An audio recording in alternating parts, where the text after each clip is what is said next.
Trump భయపడ్డా? వణికిపోయాడా? నిన్నటిదాకా గంభీరమైన ప్రకటనలు చేసినటువంటి ట్రంప్ అమెరికా వణికిందా? ఎందుకంటే ఓ పక్కన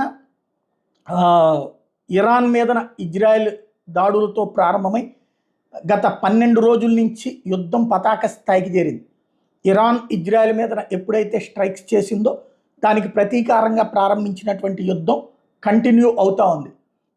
ఈ మధ్యలో వాళ్ళ అణుస్థావరాలకు సంబంధించినటువంటి ధ్వంసం, తర్వాత నిన్న ఎయిర్ బేసుల ధ్వంసం, ఇవన్నీ జరిగినాయి. తర్వాతన వాళ్ళ అణుస్థావరాల ధ్వంసం అమెరికానే B-2 బాంబర్లతో చేసుకొచ్చింది. ఇదంతా అయిపోయాక ఇరాన్ దానికి ప్రతీకారం తెచ్చుకుంటాం, చరిత్ర చెప్పుకునే విధంగా మీ అంతు తేలుస్తామని చెప్తూ వాళ్ళ బేసులు ఎక్కడెక్కడ ఉన్నాయో చెప్తూ వాటి మీద అటాక్ చేస్తామని ఇవాళ ఆ బేసుల మీద 3 చోట్ల అటాక్ చేసింది. అత్యధిక అటాక్ ఖతార్లో ఉన్నటువంటి బేసిస్ మీద చేసుకొచ్చింది. దాంతో ఇది గల్ఫ్ దేశాల మీద యుద్ధం దాకా వెళ్ళింది. ఈ దశలో ట్రంప్ ఏమో